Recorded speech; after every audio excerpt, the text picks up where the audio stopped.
On October 18, 2025, in an ancient monastery surrounded by vineyards in Valladolid, the world held its breath. Stella del Carmen Banderas, the daughter of Antonio Banderas and Melanie Griffith, said "I do" in a ceremony that not only united two hearts but also two worlds, Hollywood and Spain. But what no one expected was what happened behind the closed doors of the historic Abadia Retuerta.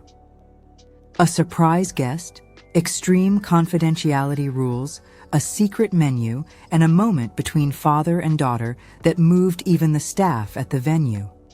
Nothing was by chance. Everything had a hidden meaning. This wasn't just any wedding. It was a story told in silence, where every glance hid a goodbye, a promise, or a forgiveness. What really happened that night? What made Antonio Banderas cry? And why did the guests have to leave their phones before entering? Stay with us until the end to uncover the secrets, the emotions, and the invisible gestures of a wedding the world won't forget. Hit that like button, subscribe to the channel, and turn on the bell because what you're about to learn will change forever how you see celebrity weddings. When Stella del Carmen Banderas decided to get married, she didn't seek castles, private islands, or the Hollywood stages that had been part of her childhood. She sought silence, she sought history, she sought roots, and she found them in the heart of Castile and Leon, in a place where the stone breathes centuries and the wind smells of wine and prayer. The chosen venue, Abadia Retuerta, wasn't a whim of luxury, but a declaration of identity. This 11th century Romanesque monastery, converted into a hotel and winery, rises amid golden hills and endless vineyards. There, in the midst of Castilian calm, Stella wanted to seal her love with Alex Grusinski, the childhood friend who became her destiny.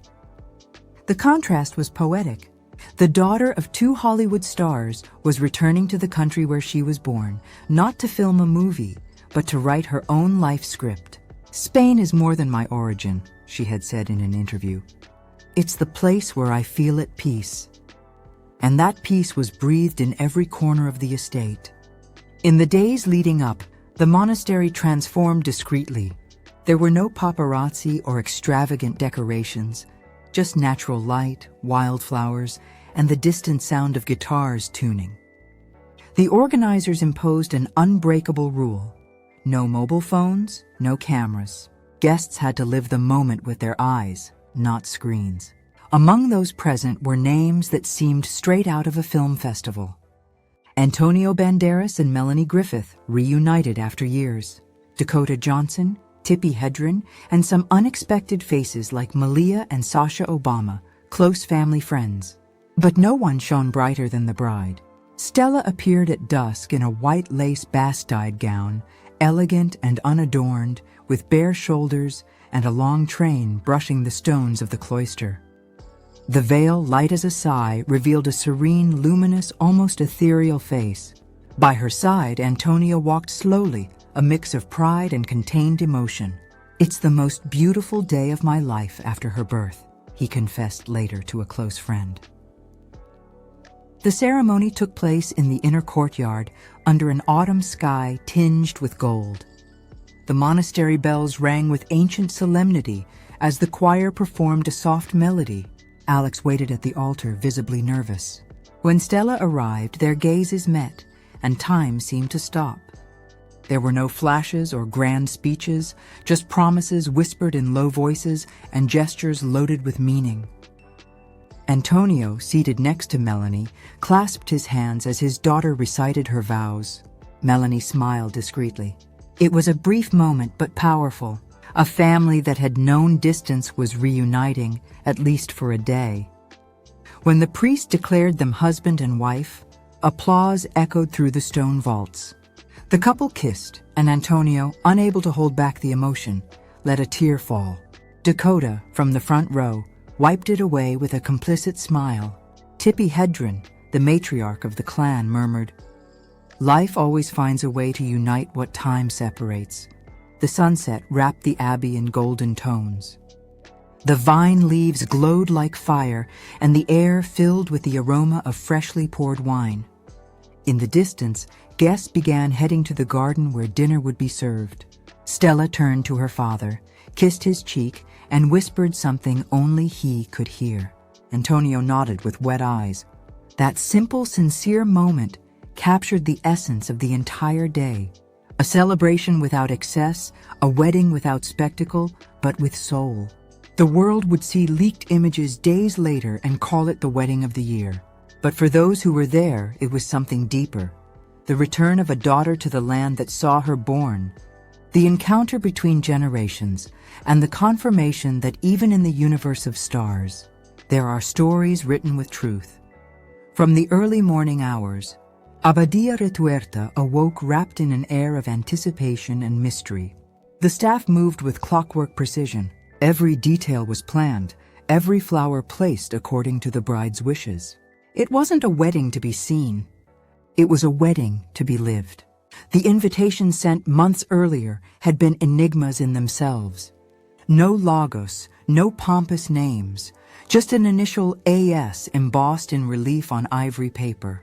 Guests didn't know the exact location until days before, when a private email revealed the coordinates of the monastery.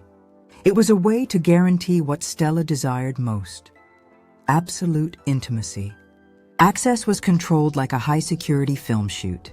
Attendees had to surrender their phones upon entry and sign a confidentiality clause. No images, no leaks, just memories.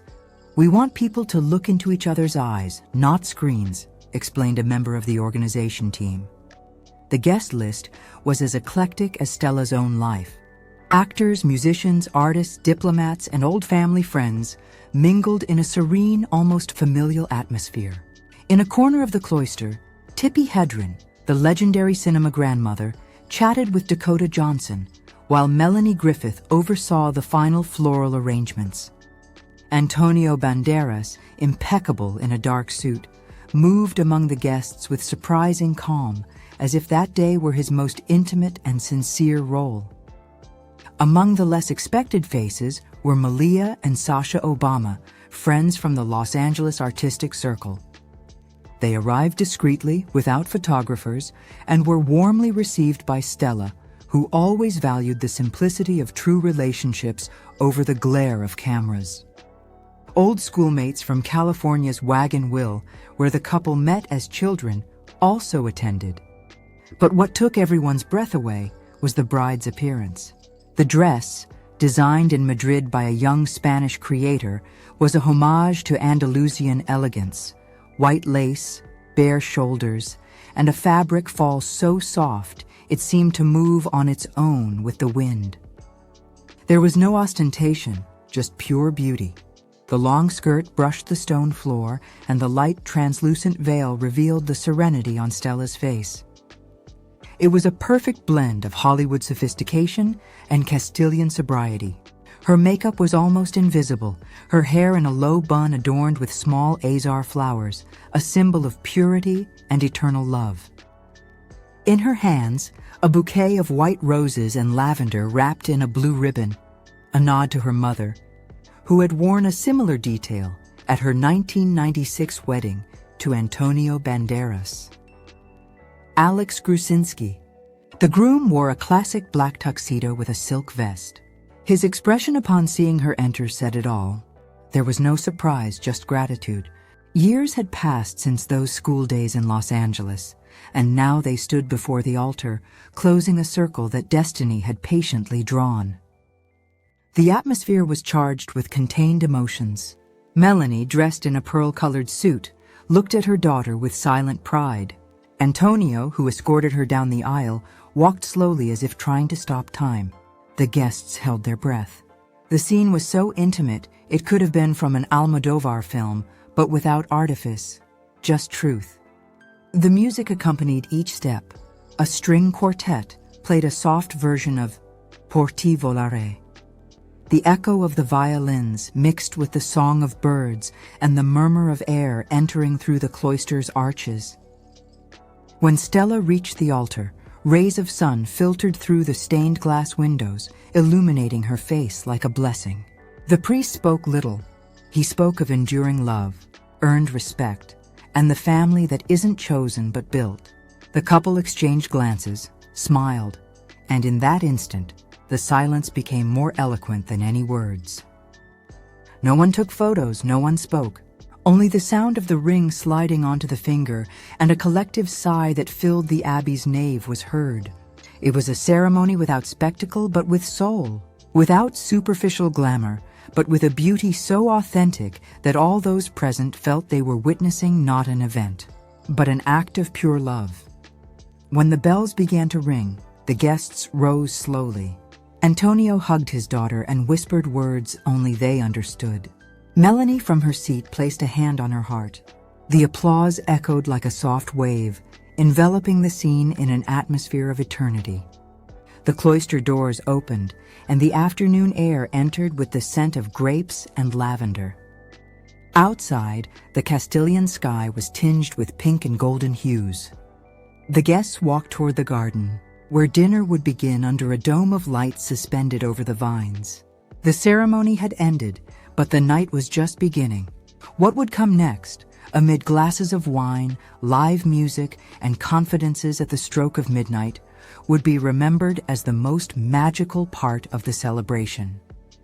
The sun had hidden behind the vineyards, and Abadia Retuerta lit up with thousands of lights hanging over the terraces. The ancient stone, bathed in a golden glow, seemed to breathe along with the guests who began taking their seats under a crystal and wood structure surrounded by candles and wildflowers. The ceremony had been pure emotion, but the night promised to become a spectacle of elegance and sensitivity. The banquet was served in the inner gardens with a menu blending Castilian tradition with contemporary touches. Everything had been designed by Helen Grusinski, the groom's mother and renowned gastronome. She wanted to pay homage to the country hosting the union.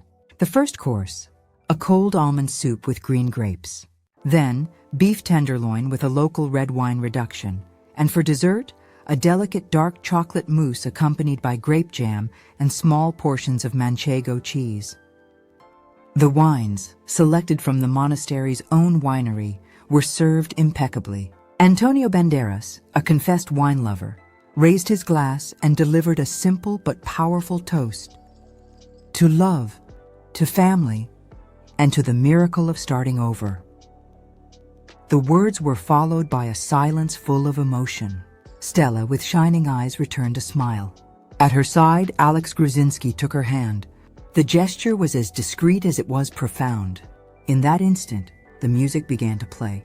A string quartet performed an instrumental version of Bésame Mucho, and the atmosphere filled with a sweet, almost cinematic nostalgia. As dinner progressed, the guests relaxed. Laughter began to fill the space. Toasts multiplied, and conversations crossed languages and accents. Hollywood mingled with Valladolid, and the contrast was perfect. Dakota Johnson chatted with Spanish artists, while Melanie Griffith made the rounds of the tables, greeting each guest with unexpected warmth. The big surprise came shortly after dessert. The lights dimmed, and a soft melody emerged from the back of the garden. It was Stella's voice. Without warning, the bride took the microphone and, accompanied by a flamenco guitar, sang a few lines of "Something's Got a Hold on Me," her mother's favorite song. The emotion was immediate. Antonio Banderas placed a hand on his heart, and Melanie, unable to hold back tears, applauded in silence. It was an intimate gesture, a family declaration of love that cut through the air like a sigh. After that moment, the atmosphere shifted. Solemnity gave way to joy. A DJ took over from the quartet, and amid mixes of international pop and modern flamenco, the dance floor filled. Stella and Alex opened the dancing with an unexpected song, Por ti volaré. They spun slowly, eyes only for each other, wrapped in a bubble that seemed to separate them from the world. When the song ended, applause erupted, and the lights began to dance on the monastery walls. Near midnight, the guests were surprised with one last detail, a small light and fire show. It wasn't a traditional fireworks display, but a visual game, a dance of sparkles that lit up the vineyards as an acoustic version of Imagine played. Some held hands, others closed their eyes. There was something almost spiritual in that luminous calm. Amid laughter, hugs, and clinking glasses, the night progressed unhurriedly. Antonio and Melanie shared a brief conversation in a secluded corner of the garden. No one heard their words, but both smiled as they parted. It seemed like a silent pact, a peaceful closure to a story that had finally found its balance. In a moment of pause, Stella approached her father. He said softly, "This place chose you before you chose it." She didn't respond, just rested her head on his shoulder. Around them, the music continued, the lights flickered, and the scent of wine and lavender floated in the air. That night wasn't just a celebration. It was a bridge between past and future, a symbolic farewell to childhood and the serene beginning of a new life. The moon reflected on the ancient walls seemed to bless the scene.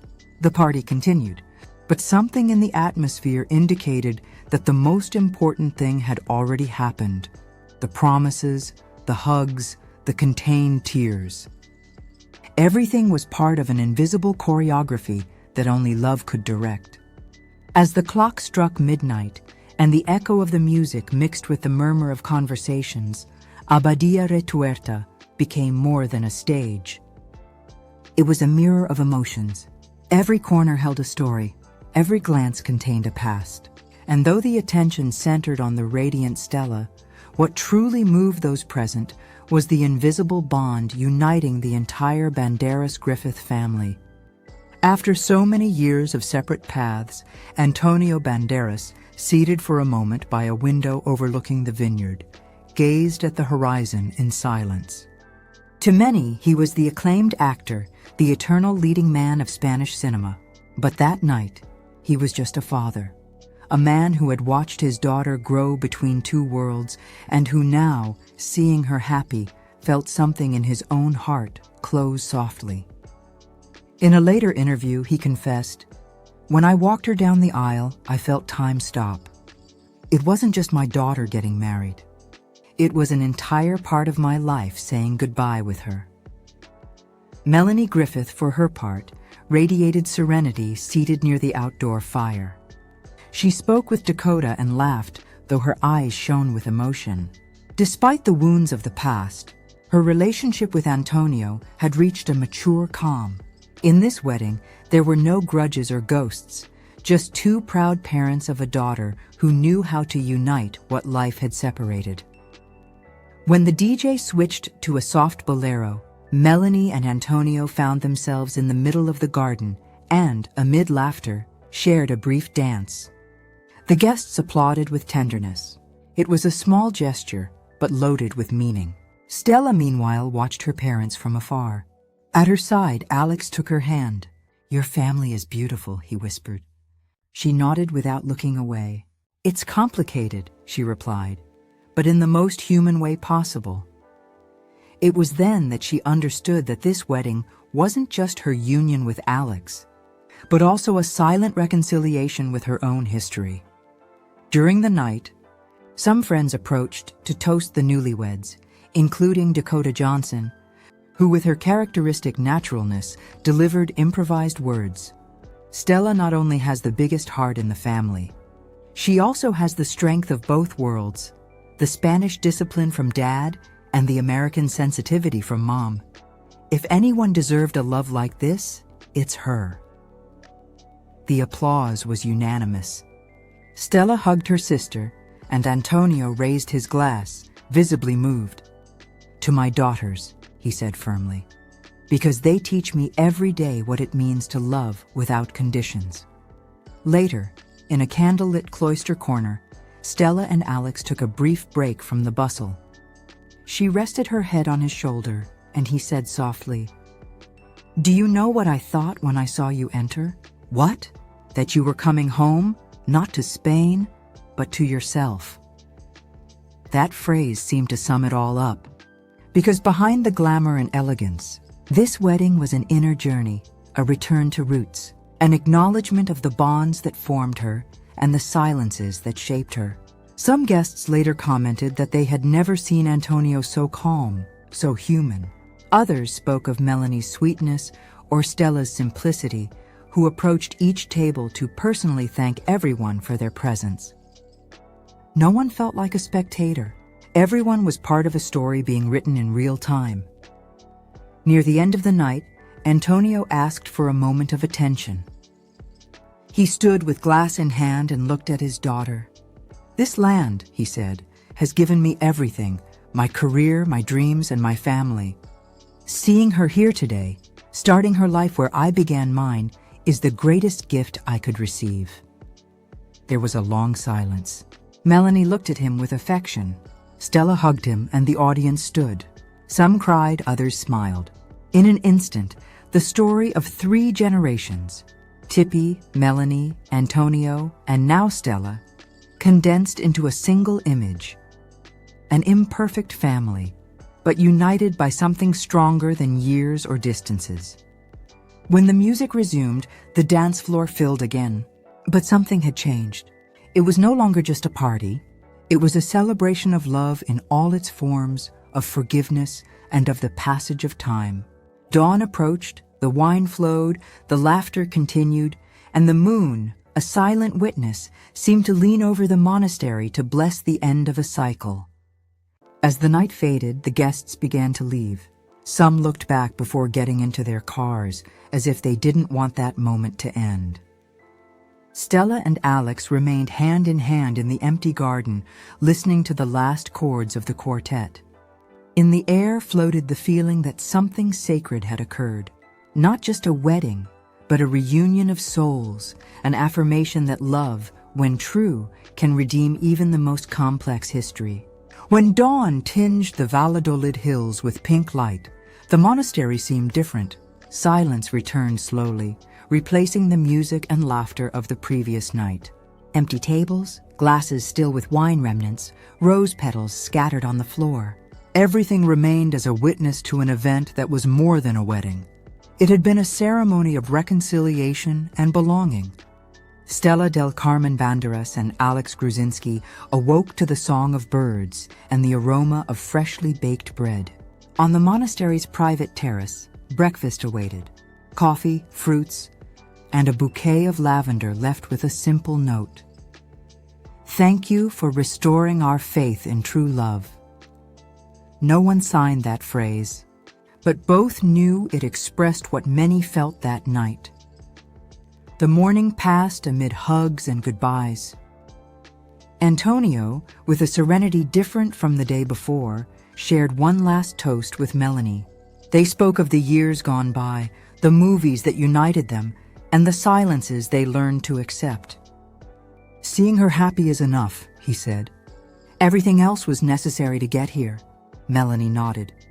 With that mix of nostalgia and gratitude that only comes with time, the guests began to leave in small groups.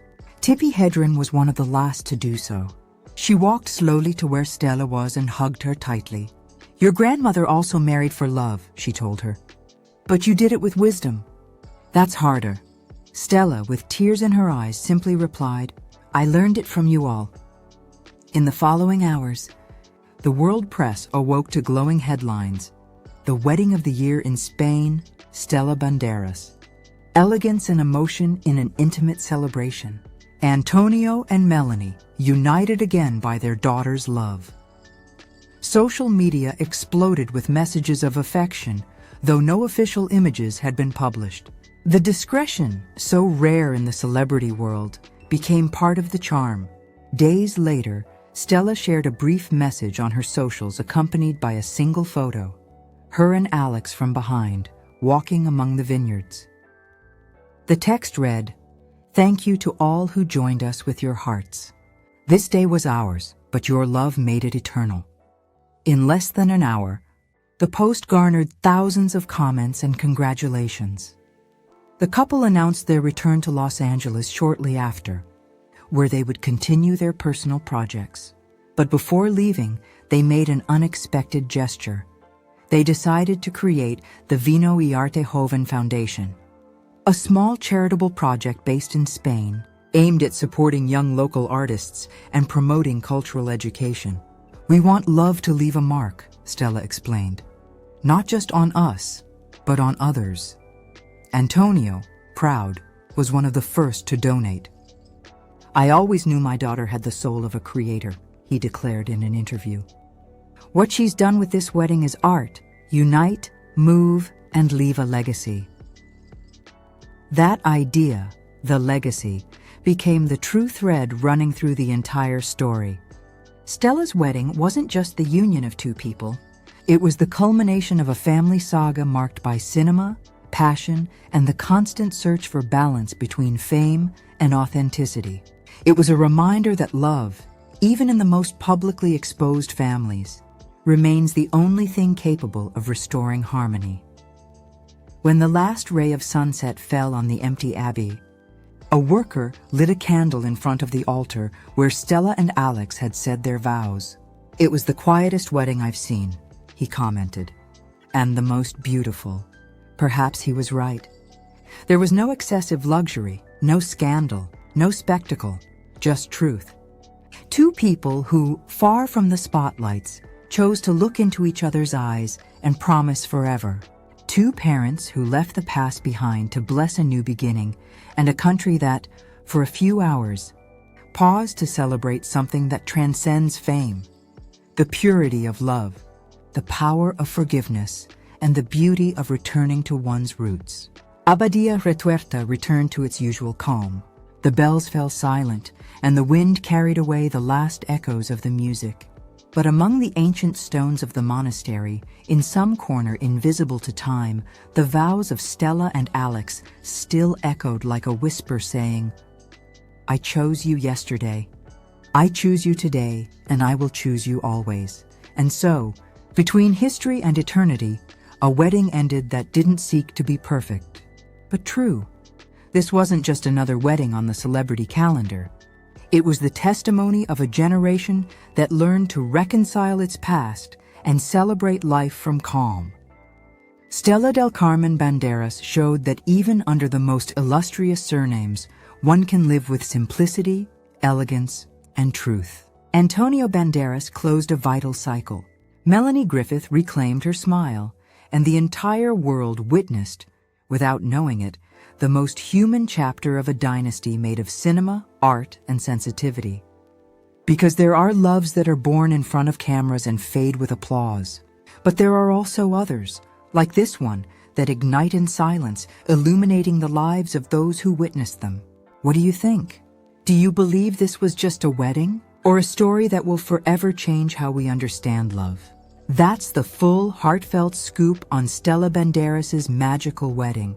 A tale of love, legacy, and quiet triumphs that proves even celebrity stories can touch the soul. If FameFlash brought a smile or a tear to your face today, smash that like button, drop your thoughts in the comments below. What's your dream wedding vibe? Hit subscribe and ring the bell for more exclusive dives into the lives of your fave stars, from Hollywood heartbreaks to hidden happily ever afters. Thanks for watching. See you in the next flash of fame.